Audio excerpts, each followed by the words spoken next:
Welcome to the Chess Harbor. My name is Raf, and today I have another Road to Master game for you. This is the first game of the returning round in the Club Chess Championship, so I'm playing the same players but with the opposite color.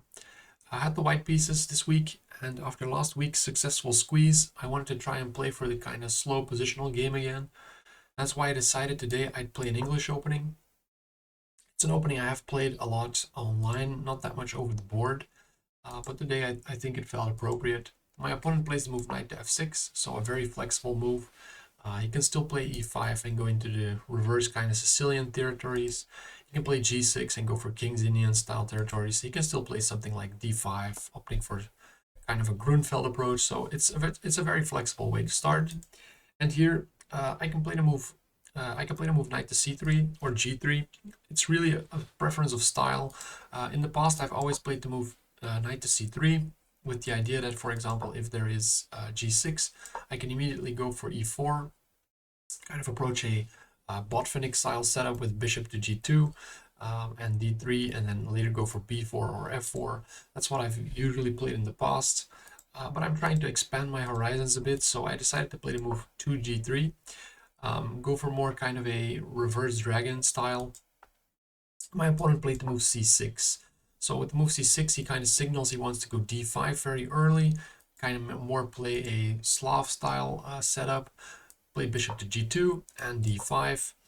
And here there is an option of going into more a Catalan style with the move d4, but I wanted to keep things more in the style of the Reti or the English, so I played knight to f3, bishop to f5, and now because the bishop leaves the light squares on the queen side, this b7 pawn is a little bit weak, so I try to immediately exploit that with the move queen to b3, just putting pressure on the light squares on the queen side.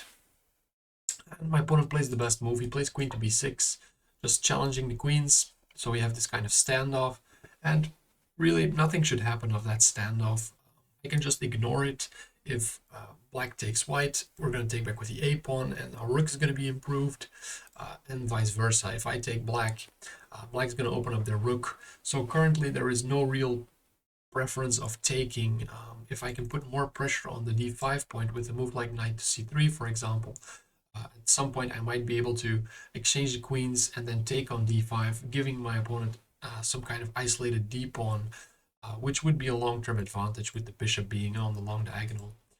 So I just castle in this position, and my opponent plays a kind of interesting sequence here, which I didn't expect. He gave up the bishop for the knight. I take back with the rook, and now he takes the queens off. And after a takes b3, there is definitely some kind of point in taking my knight first, and that's because my rook is now misplaced. I have to use another tempo to put my rook back on a useful file, and I guess the b3 pawn could be a little bit weak, but without the light square bishop on the board, it's hard to take advantage of that. So maybe these dark squares are a little bit weak, but that can definitely be solved because I still have my dark square bishop. I found it a little bit odd because now I have the bishop there pretty much for free. My opponent plays knight to b7 here, try to go for e5, and again I can transpose into some more kind of Catalan structure with the move d4 here, stopping e5, but I wanted to keep things more flexible, more in style of the Reti or the English, so I played d3, and my opponent played e5. And now there is a bit of a crossroad here. His center is quite strong, but black or white has a lot of pressure against it with the knight, with the bishops potentially coming maybe to c3 or g5, the other bishop opening up. And here I think I already made a little bit of a mistake. It was better to immediately play bishop to d2 with the idea of going either b4 or bishop to c3. But I decided in the game to go bishop to g5, which was a little bit more practical in my mind. It forces the issue, as now the pawn on e5 is potentially threatened. So let's say that black does something daft like a6. I could take off the knight, and then either there have to be g takes not to drop the e5 pawn, because if knight takes, then knight takes e5. So he'd have to take back with the g pawn, but if he takes back with the g pawn, I can now finally open up the position more And after knight h4, I have this lovely f5 outpost. And even though my pawns are very ugly on the queen side, there is this c file to work with. And these queenside pawns are not going to go anywhere with these two pawns. And they're not as weak as it would seem on the first side. So after bishop to g5, my opponent actually didn't fall for any kind of shenanigans here. He played bishop to d6, just protecting the e5 pawn another way. So if now I would take on f6, he can just capture back with the knight. Nothing happens. And here I played rook to a1. It was actually a position where nothing that critical is going on. Just have to slowly improve the pieces. And the most obvious plan at first sight is just going back to the open file and maybe even doubling up here. So my opponent gets rid of my bishop with h6, bishop to d2, and now I definitely start feeling like maybe I should have just gone bishop to d2 immediately, because bishop to g5, what has it really helped me? Really nothing, because, well, the bishop gets kicked anyway, and he developed a bishop in the meantime, so bishop to d2 immediately definitely was my first real inaccuracy here. And now my opponent just castles. As I said, what do you really do in this position? My pieces here, they're okay. They need to be improved at some point, but the worst pieces right now are these rooks. So let's make use of them. Rook to a2, rook fe8, just protecting the e5 pawn again, maybe threatening e4 at some point, but I can double up now. Rook fe8, rook fa1, and I have long-term pressure against the pawn on the a file.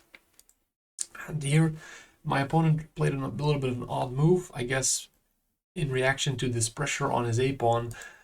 He played bishop to b8, which I thought was a really odd move, because now he's putting two pieces completely out of commission. His rook and his bishop are not doing anything, overprotecting the pawn on the a file. And I guess in some sense my my rooks are also kind of bad because they're staring at a dead point. But I thought this is okay because my rooks can at some point still do something laterally while still pressuring the a pawn.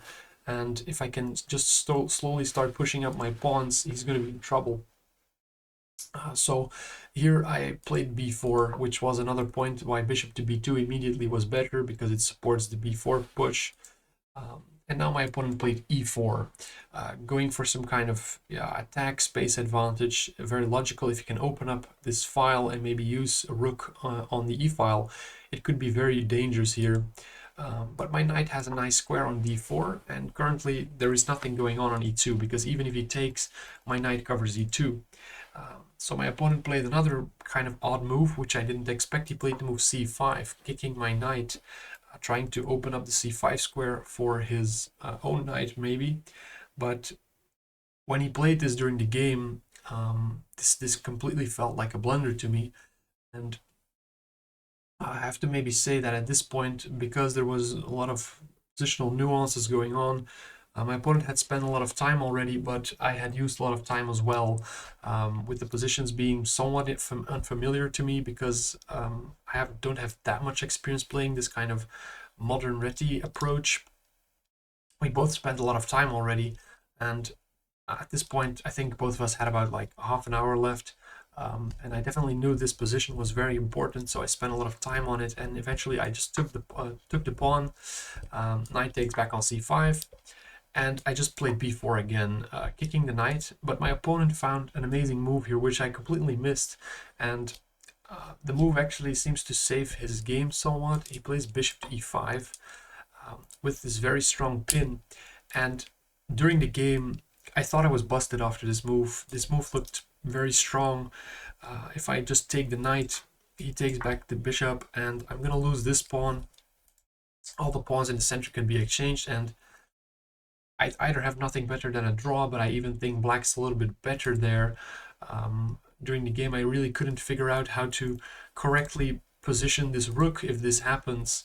And if after bishop e5, bishop to c3 looked bad in account of knight to b3, because then knight takes b3, bishop takes b3, rook to c1, for example, bishop takes b4, c takes d, knight takes d. This position looks completely equal, but At the same time, my rooks are not coordinated, and he has two outside passers, which, yeah, during the game I definitely didn't feel confident that this was any good, so I didn't want to go for this kind of line. So after bishop to e5, I was starting to feel like the game was slipping away from me after this original c5 move. I thought, okay, this was completely winning, and the last idea I saw was after bishop to e3. Maybe here I can move the rook and I have time, but after knight to b3, again, I couldn't see the winning idea. I spent a lot of time calculating this move. I think I took about 20 minutes calculating this position because it was so critical. After knight takes on b3, bishop takes on a1, knight takes on a1. The position actually didn't originally feel very good, but it's actually a good position for white because there is so much compensation for the rook. These two bishops are super terrifying, and after d takes on c4, for example, d takes on c4, this pawn is a long-term weakness, but these two bishops, together with these pawns and the rook's pressure, are actually very strong, and this exchange sacrifice was actually just completely winning for white, because there is no way to defend these pawns without either dropping a rook or dropping one of the pawns, and then these two pawns are just going to be way too strong in any kind of middle or end game. So my gut told me this was okay, but the calculations were too deep. I couldn't see it. So in the end, after bishop to e5, I just took the knight.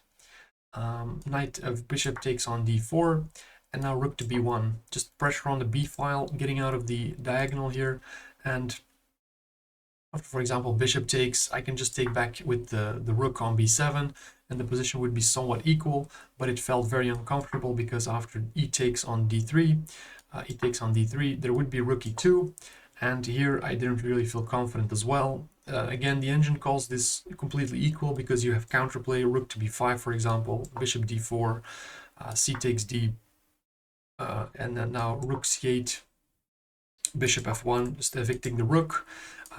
You have some very nasty tactics here, but there's actually a saving move with rook to a4, and you can always take here. So there's going to be some kind of exchanges here, and the position is equal. All of this very tactically complex to calculate. I didn't have enough time for all of this. I was fatigued, so the position was really hard. So after rook b1, my opponent took on e3 or on d3, and instead of taking back, because I didn't want the rook to come to e2, I played e3, bishop takes c5, c takes d, rook a8, and now rook takes on b7, bishop to b6, and my opponent offered a draw here, which was extremely surprising to me because I thought black should have been better here. But my opponent actually was very correct in his assessment. This position is all zeros according to the engine. I had about 10 minutes left on my clock at this point. My opponent had about 5 minutes left on his clock. I think the small amount of time was one of the reasons why he offered a draw. But his assessment is completely correct. This position is all zeros. But during the game, I thought if anyone's better, it's black, because this pawn is going to be easy to collect for him because it's already attacked twice. This pawn requires some work. I have to go rook here, maybe bishop here, and then take the pawn. So it's going to be a little bit of hard work. And this pawn is always going to be some kind of long-term advantage. If all the pieces come off, I lose the endgame. Because it's very hard to make this 4-on-3 on the king side count. So after thinking for about 5 minutes, I had to spend a lot of time. I accepted his draw, thinking that black was a little bit better, so I might have been a little bit lucky to get away with the draw. But apparently it is completely equal. Let me show you why. After, for example, rook to a3, immediately targeting the pawn, there is knight takes on d5, rook takes on d3, and now the position is just equal because this pawn isn't actually going anywhere either.